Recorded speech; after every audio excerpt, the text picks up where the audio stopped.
Riverside. How are we today? We're doing good, okay. I love that song, and I tell you, the line that gets me is "You have no rival." Because I tend to forget there's this great cosmic battle going on, and God is on one side, the enemy's on the other side, and they're just going at it. And I forget that there is one all-high God. Yeah. And that these other things that go on below it are well within God's control and his sovereignty. And so when I get that song that says, "You have no rival," it just kind of brings me back to reality about I've forgotten that there's no rival. The game doesn't look so good down here on planet Earth. But the reality is that it isn't won or lost down here. Well, it's already been won here on planet Earth. But the skirmishes down here aren't what matters. What matters is what God has said.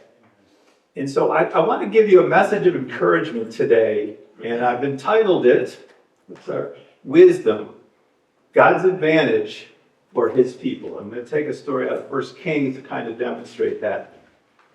We forget God is for us. Does anybody here remember that God is actually for us? He's not against us? The enemy has a very powerful PR team. And you can pick up the news, the internet, and you get the idea that, man, oh man, who's in charge here? But the reality of it is God is for us. He is not against us. God is yes first and boundaries second. God has created sex for our good inside of the boundaries that He's established. God has created food for our good, but not gluttonous inside the boundaries that He's established. God has created drink and wine for our good inside the boundaries that He's established. God has created wealth, and He said, "I came to give life, abundant life to you," all of us, inside the boundaries as He establishes them. He is the giver of life inside the boundaries that He's established for us. John Dawson mentioned to me a couple of weeks ago, maybe a month ago now, he was going to put a fence around his yard. And I said, "Well, why are you putting a fence up?" And he said, "Well, we got some riffraff in the neighborhood. We want to keep them out. And I want to give a space for my kids to be safe." And I thought, that makes a lot of sense. That's what fences are for, right? They're to keep the riffraff out and to protect those who are inside the fences. The boundaries that God has established, the Ten Commandments, the idea of how sex should be handled, and food, and drink, and wealth, and life, are boundaries established by God, like those fences, to keep the riffraff out and to protect His people inside. God is for us, folks. He's on our side. He wants us to win. It isn't us against Him. That's the way it's painted sometimes, but it's not the reality. And so I think it's important for us to remember, what is the reality? God has given His people significant advantages. God is love. We're told that He is love. Not that it's a character trait of His, it is the very essence of who He is. He can't not love. It's not possible. So when we are made in the image of God, that is a characteristic trait for us that we have and have the ability to share. And so love is one of the great advantages of being one of God's people, for sure. God is also a provider. We saw it in the Exodus story. You've got millions of folks wandering around in the desert, no food, no animals, no nothing. And yet the manna shows up every single day, and the provision is well established. There is nothing in the Exodus story that would indicate that God cannot provide, even when they've got no ability to provide for themselves. We look in our world, we'll have to walk the trail up Thomas Jefferson's house there. The deer, the turkeys, the bunnies, the squirrels, the birds, wildlife is everywhere. God is providing every single thing that every one of those beasts needs. None of us are doing our part. It is God handling it without saying a word. He is a provider at his nature. And we forget that he is loving and that he's providing and that he's also a source of wisdom. Today I want to talk about wisdom specifically because wisdom is one of the things that God holds and contains. And he wants to share with his people, and it presents us with a tremendous advantage operating inside of our world. Why? Because God knows exactly how the world is wired, and what works and what doesn't work, what should be avoided at all costs, and the things where he gives us some latitude. That's, again, his graciousness at play. But it's the wisdom that helps us navigate through the challenges of life. There is no doubt, I can't imagine a person in here who hasn't faced challenges probably in the last year, probably in the last week, maybe some of you yesterday. Those challenges are real. We live in a fallen world. Things are gonna not work the way they're supposed to work. We have an enemy who's shooting at us. We got to kind of be mindful of that. We're living behind enemy lines oftentimes. Those are all realities. And then we have our own sin. The foolish things that we do that kind of take us in places where we shouldn't go. And so all of those variables are playing in and around our world, but not just ours, the people around us too. And so we're going to need some wisdom if we want to navigate successfully in this world. And so God has given us and makes available to us wisdom. If we'll put the next slide up, please. James 1, if you take a look at this verse, God is establishing very, very low standard. If any of you lacks wisdom, you should ask God who gives generously to all. Now that doesn't seem very complicated. I hear a lot of people say, well, I don't really read scripture because it's really hard to understand. Well, I'll grant you there's some deep theology in here at times. But a lot of scripture, if you'll really look at it, is as simple as that. If you lack wisdom, you should ask God who gives generously to all. Pretty straightforward. He goes on, without finding fault, and it will be given to you. Again, seems straightforward. But when you ask, you must believe and not doubt. Because the one who doubts is like a wave of the sea, blown and tossed by the wind. That person should not expect to receive anything from the Lord. Such a person is double-minded and unstable in all they do. So what are we to do? Anybody here think wisdom would be an advantage? Nobody? I got one. Ava thinks it's an advantage. Nobody else? I think wisdom would be a huge advantage.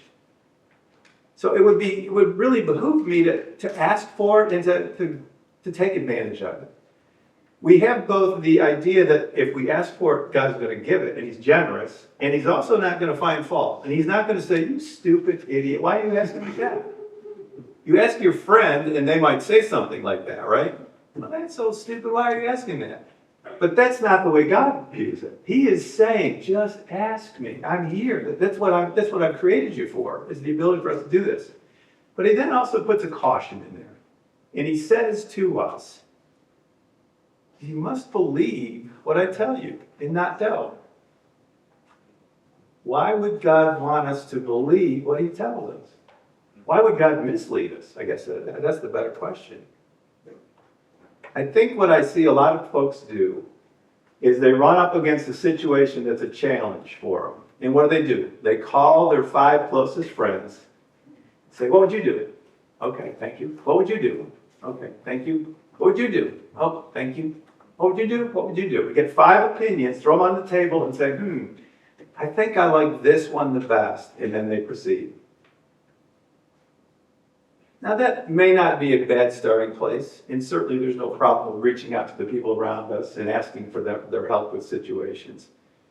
But when we go to God, are we asking him for, give me an idea, and then I'll decide whether that's a good idea or not? Or are we going to God saying, I don't know what to do, I need your help. And whatever God tells me to do, I'm going to then do. I think if we went with that way, I think we would be saying, I believe you, God, and no matter what you tell me to do, I'm going to do it. I'm not going to go ask my other friend. It doesn't really make sense to me, God, what you said, so I think I'll ask somebody else. That's that doubt. That's the double-minded. And what does it say? Should not expect to receive anything from the Lord. If we're going to use God as just another resource to bunch in with our closest friends, we might as well not bother. I mean, honestly. God is saying, I'm not going to give, you're not going to get, you can't use me that way. And I'm not going to provide you with that kind of information. You are not going to receive the wisdom you ask, although I do want to give it generously. But you need to trust me and use it as such. I had a situation, just as a practical matter, I ran into a situation at work a couple weeks ago, and I'd gone as far as I could go. I just didn't know what to do. The boss was making a request, and I just didn't know what to do, and I was getting frustrated. I'd been preparing this lesson, and I thought, I need to take a time out here. I need to ask for wisdom. So I got up, I went to the restroom, I got a drink, I came back, and I said, all right, Lord, I need wisdom. I don't know how to move this project forward, and yet the boss is expecting me to do something. And so I came back, I sat down at the office, and a thought hit me. And I started going in that direction, and then that hit me to something else, and the next thing you knew, I finished the project. And I thought to myself, that's a very simple thing to miss, that I asked God for wisdom, because I truthfully could not decide what to do next. I was stumped. When I get to that point of being stumped, I panic. I just freeze. It's like, oh no, I don't know what to do. And that's where I was. I recognized that it was time for me to get away because I just couldn't go any further. But for me, all of a sudden, to have a thought that then takes me around the situation and moves me forward was an absolute answer to the prayer that I. And that's a very simple day-to-day thing. I'm not talking about parting the Red Sea. I'm just talking about, Lord, I need help with this. And you know everything. Point me in the right direction. I think that's what God is trying to get us to do. Let's go to the next slide. The next slide, we're going to go into the book of 1 Kings. So those of you who have 1 Kings, I'm going to look at chapter 3. It's a fairly long read, so I'm not going to put all the text up there. If you don't have a Bible, what I want you to do is just kind of close your eyes. Just listen to the details. These are stories that God is revealing, situations and aspects of his personality and things that are important to him, to us as people.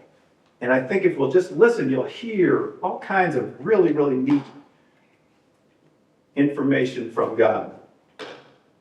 And so we'll start 1 Kings chapter 3. This is Solomon. Solomon, just a little backdrop. King David has reigned for 40 years, and David's reign is coming to an end. Solomon is his son, and David has decided that Solomon would sit on the throne behind him. So David meets with Solomon and kind of says, okay, here's some of the final things I was trying to wrap up before the kingship was done. And Solomon says, okay, Solomon is about 20 or 21 years old when this occurs.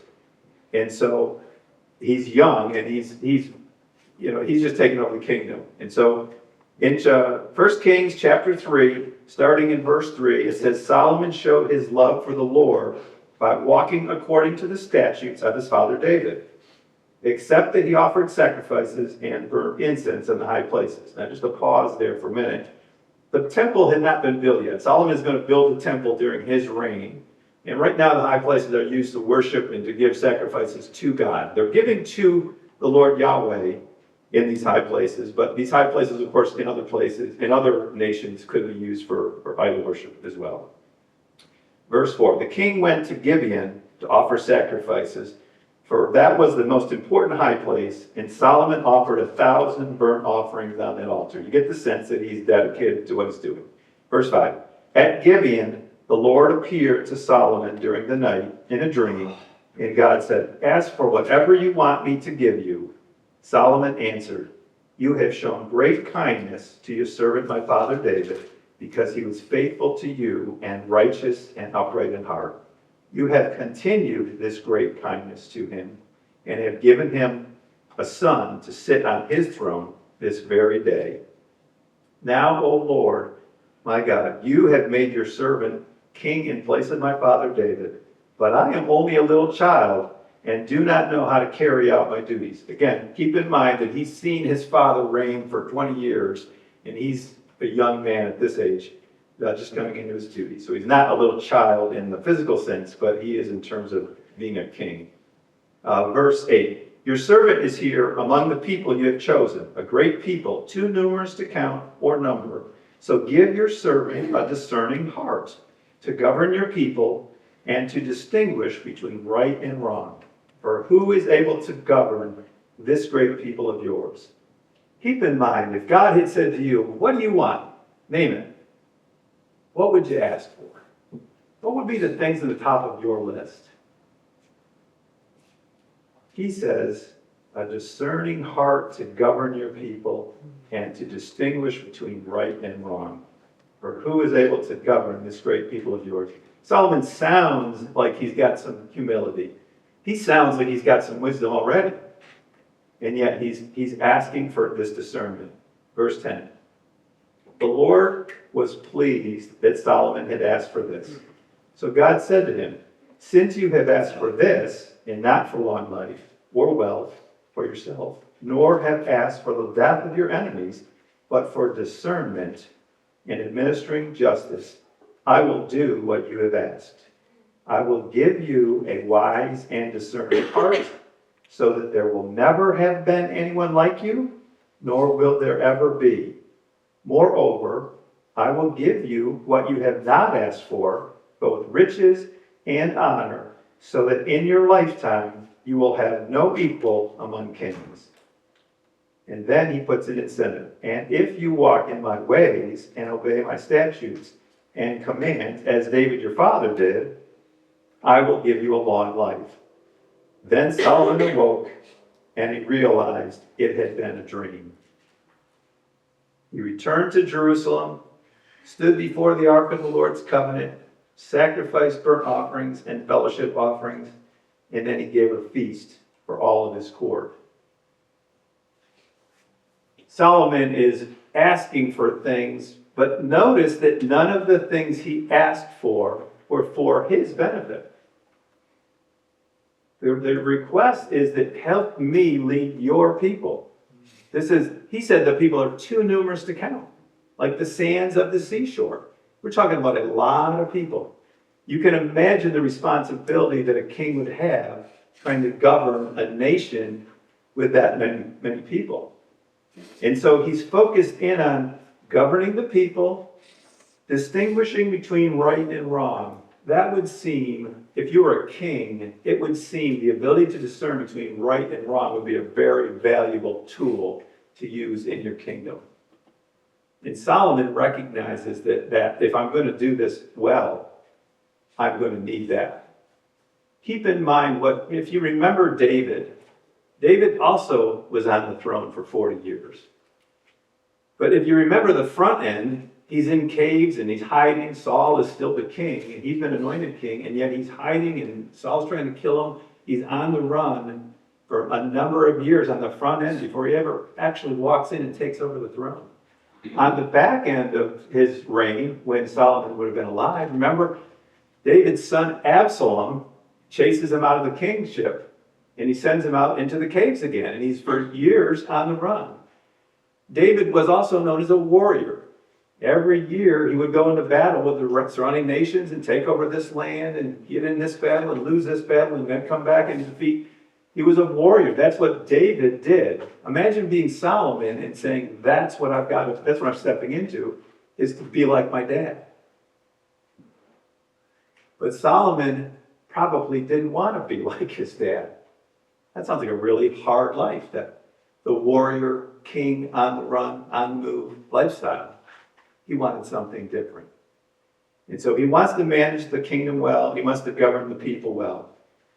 And so it's important to have wisdom. Let's go to the next slide. I'm going to define wisdom for us so that we can, as you're thinking through this, you can say, all right, this makes sense.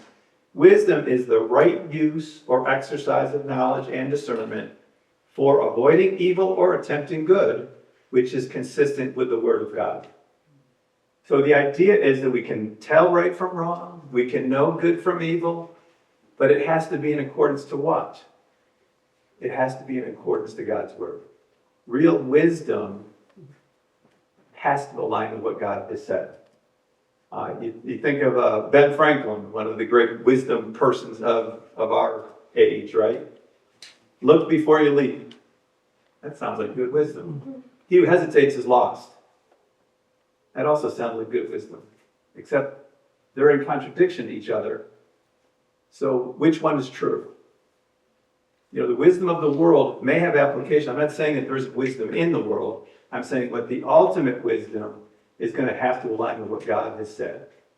And so we should be consistent with the things that we hear. And before we pull the lever, before we act, we're going to want to make sure that the wisdom that we're listening to is in accordance with what God has said. God has established for us a whole book. In several of the books, he's called wisdom literature, where we can know what God has established are good and fast rules. I remember when I first became a believer, some 30 years ago, there was a woman that I Bible studied with, and she said, I read the proverb a day, every day. And I remember laughing to myself, thinking, how in the world does anybody have time to read a proverb a day? I mean, that was the immaturity of my faith. And then one day I stumbled on the wisdom of her words, and I started to read through it. And that's been, 25 years ago, and I've read a proverb a day. I've gotten to the point where I can't not think in terms of proverbs. When something happens, my mind immediately shoots to a proverb that I know addresses that principle. I can't unthink that anymore. It's the nonstop repetition of going over that word that it's now in here. And so somebody will say something and my mind is going to, right away. I know it's probably annoying. My wife probably gets annoyed of that proverb. Everything links to a proverb. But the repetition and the wisdom that God has established with all of us is given to us and said, here, it's yours. We can use it or not. I mean, it's up to us, right? But if you have a choice between having wisdom or not having wisdom, it seems like the wise choice would be to take it if it's available. And so we as believers got to say, okay, how do we do that, Next slide, please.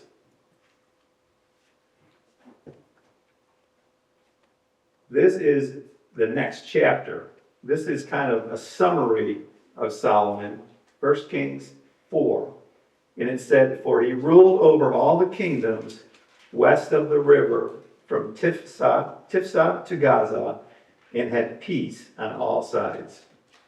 During Solomon's lifetime, Judah and Israel, from Dan to Beersheba, lived in safety, and each man under his own vine and fig tree.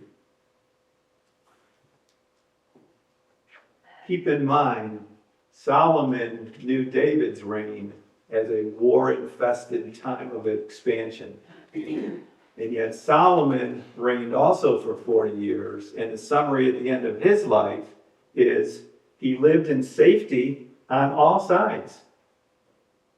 Clearly, the wisdom that he used helped him stay out of war. What a tremendous blessing. A kingdom, a 40-year kingdom with no war, especially following David, who seemed like almost an annual war. Tremendous blessing. The wisdom that Solomon was given clearly gave him preference in the world. And I'm going to read a little bit more about that in a minute here. It also said they lived in safety, and they also lived under their own vine and fig tree. What does that mean? That means that each man had enough of his own. Prosperity of the kingdom. The kingdom was thriving in every man. You're not living off your neighbor's vine or fig tree. You're living off of your vine and your fig tree, which sort of implies that you've got land, you've got the ability, you've got time. The seasons had to be favorable. Fig trees aren't very useful if they don't produce. So the fact that that's a blessing says that God is blessing this kingdom and is working through Solomon to secure this safety for his people. I would dare say that reading through the rest of the book of Kings, it's just king after king after king, and they come, and this one's evil, this one's bad, this one's good, But I can't imagine there was another 40-year span when there wasn't war all the time. So what Solomon experienced was very unusual. It was not the norm by any stretch of the imagination. And yet that's the summary of his 40-year reigns. All right, so wisdom, before we go too far on, there's a couple of other things. Proverbs talks about information, it talks about knowledge, it talks about understanding, and it talks about discernment. So let me just give you some of the differentiation. Think about information as more like Wikipedia. Names, dates, times, it's just information. It's not good or bad, it's just stuff that you can learn. Knowledge, on the other hand, begins to take some of this information together and it becomes an awareness or fact of knowing something. It's either gained through experience, study, or just the association with it. So information is at the lowest level. Knowledge begins to build on it by using the information. Understanding now is a mental grasp and comprehension of reality. And so now we're starting to figure things out. You've got information, you've got some knowledge a little bit that you get exposed to. All of a sudden you begin to put things together. Hey, when I do this, this happens, cause and effect. Those kinds of things begin to bring you closer. But wisdom sits above all of those. And remember, it's the correct use, the proper use, exercise of that knowledge and discernment that helps us avoid evil and move towards good, and we're making decisions about life. And so these are all advantages that God is offering to his people. We have to then utilize them if we want to take advantage of them. As soon as he came into the kingdom, Solomon I'm talking about now, the very next story was about two prostitutes. And it goes like this. Now 2 prostitutes came to the king and stood before him. This is chapter 3, verse 16. Stood before him. One of them said, "My lord, this woman and I live in the same house. I had a baby while she was there with me. The 3rd day after my child was born, this woman also had a baby. We were alone. There was no one in the house but the 2 of us. During the night, this woman's son died because she lay on him. So she got up in the middle of the night and took my son from my side while I, your servant, was asleep. She put him by her breast and put her dead son by my breast. The next morning, I got up to nurse my son, and he was dead. But when I looked at him closely in the morning light, I saw that it wasn't the son I had born." The other woman said, "No, the living one is my son, the dead one is yours." But the first one insisted, "No, the dead one is yours, the living one is mine." And so they argued before the king. The king said, "This one says my son is alive and your son is dead. Well, that one says, no, your son is dead and mine is alive." Classic he said, she said, right? Who's right? Who could possibly know? How could the king know? How could we know? You've got 2 stories, both plausible. You can understand the angst that goes with that. And there is no way to actually determine whether or not which one's telling the truth. There is no way. And yet Solomon reaches in and he's been granted this gift of wisdom, right?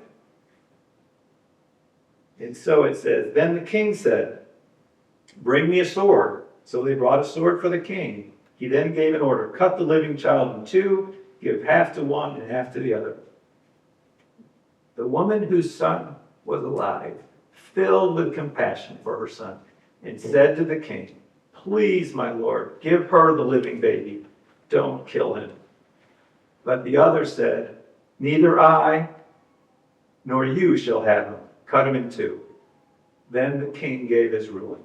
'Give the living baby to the first woman. Do not kill him. She is his mother.'" Clearly, Solomon doesn't know a mother's heart, but God does. A mother's heart is not going to allow any child, much less their child, be cut in half.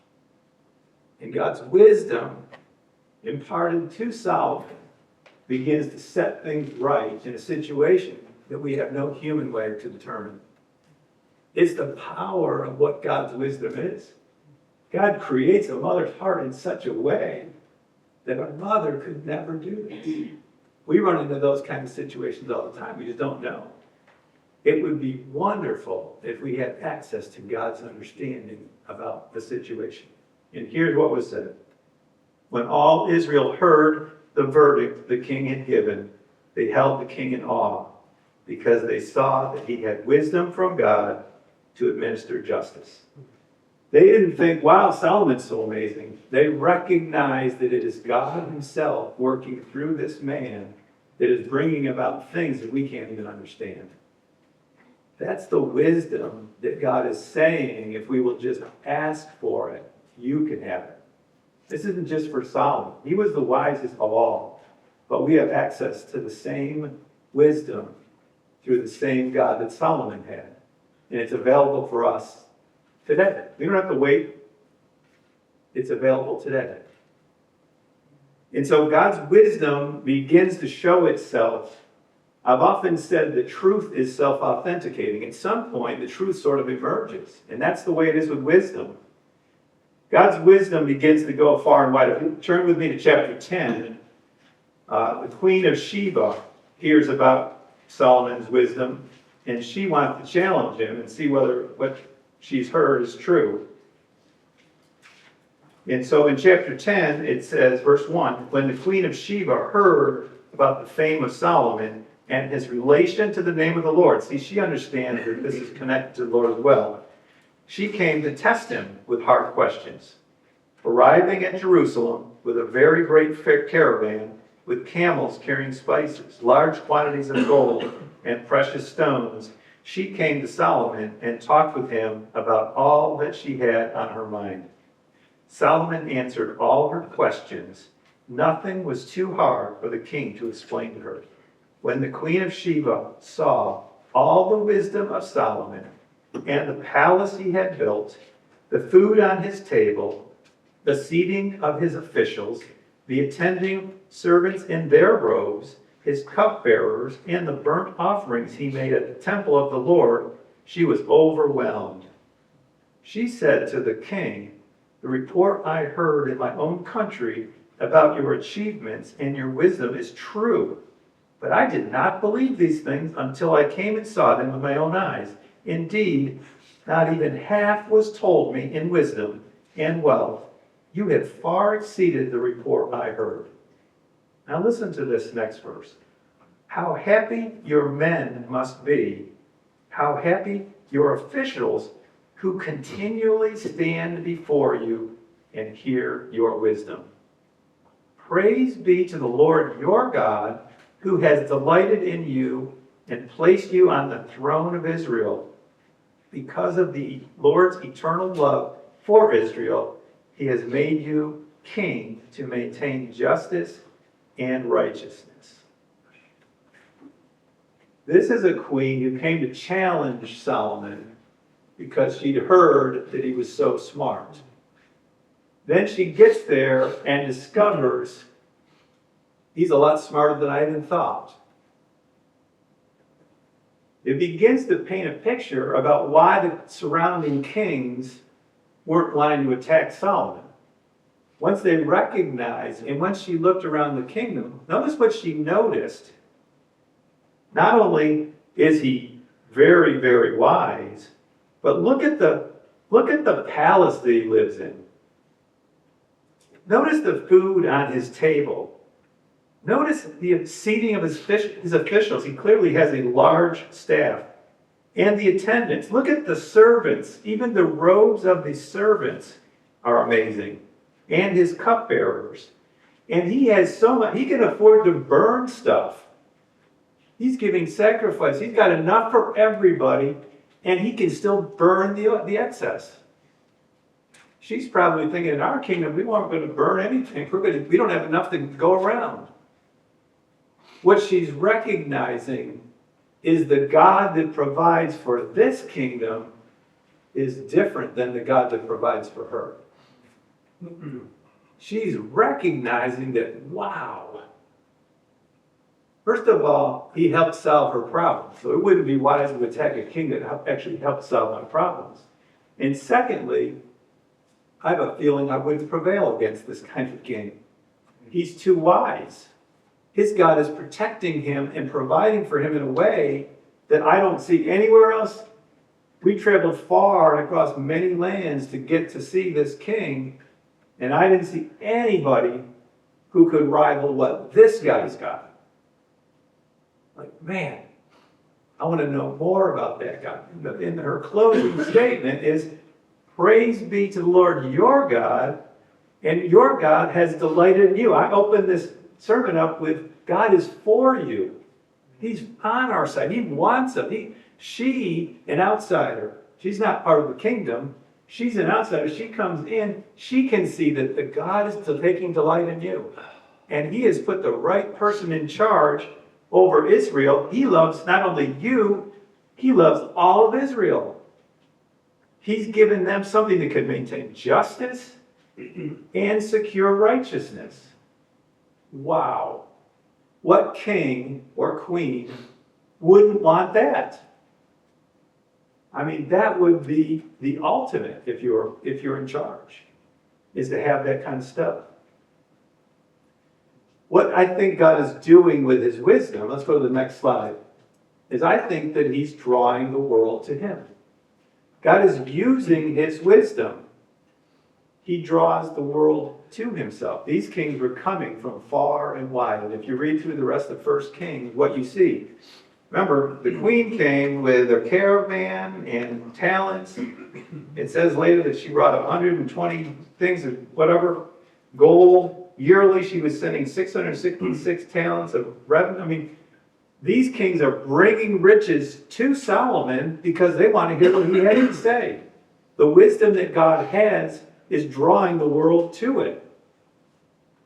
It also shows the world how generous. God was demonstrating through Solomon how generous of a God he is. Look at how my people are treated. There are gods all around the kingdoms around us. Look how their gods treat them. Come and look at how my God treats me. He's also demonstrating this love and delight for his people. That's what the queen testifies to. It's clear to her as an outsider that God loves and delights in his people. He's demonstrating here, again, his word is always showing parts and pieces of him. He values righteousness and he values justice. Those are two things that we value too. In fact, that's one of the things that frustrates us is we don't see a lot of righteousness and justice in our world. And it's frustrating because we know that the world was designed to be just and righteous. But justice and righteousness is tied to something. And what is it tied to? God's wisdom. We, as believers in Christ, are also tied to God's wisdom, which is why justice and righteousness matter to us. But it's also available to us. The world outside isn't going to necessarily be tied to those things. It is not going to be tied to those things. And so no wonder they're going to operate in opposition to righteousness and justice. It makes sense that they would be in opposition because they're not connected to the source. The question that we have to ask ourselves is, are we connected first? And then if we are we going to access it? The wisdom doesn't just download into us. It's available, but the request is, God said, ask and it shall be given. And then trust me and use it. I'm not just another piece of information for you. So God offers us his advantages through wisdom. Of course, the greatest advantage that he offers is himself, the presence of God. The fact that he was willing to come, that he was going to walk on this earth, that he was going to take on the sins of the world, becomes that demonstration that he is for us and not against us. And that he wants to take the sin of the world away. That he has, in fact, already taken the sin of the world away. He died upon the cross to do that, to accomplish it. Now he makes the offer to us, all of humanity. If you will come to me, I will forgive your sin, I will set you free, and then the bonus round, you're gonna get access to my wisdom. So we start with, are we connected to God? Have we given our lives to Christ? Are we committed to that? And if we are, do we now want to access the wisdom that God is offering? If we do, it just gives us a tremendous advantage in this world too. We don't have to have it. You can operate just fine without wisdom, but you're going to run into a lot of challenging things that you won't be able to solve. But when you have wisdom available to you, it seems like it would be more like foolishness to not take advantage of it. But the choice is ours. And so I want to take a few minutes here and just kind of spend some time thinking through, for you, for me, for us to reflect on, have I accepted Christ? Do I believe that God is for me? Do I accept the fact that this is for my good? And if I do now trust Christ with my life, do I want wisdom? Do I want wisdom? And then how do I access it? Joe, if you come up and just play a little bit of background music while we just kind of think through that. I want to take a few moments to just contemplate wisdom. What do I want to do with wisdom? The question for each of us is, do we want wisdom or not? And if we have it, it's not really wisdom unless it's visible. So to know something but never have an outward manifestation of it seems kind of useless. It seems like if we're going to gain it, we're going to then have to demonstrate it in some way. So go ahead, Joe, and just give us a little background music. Let's contemplate wisdom and our need for it.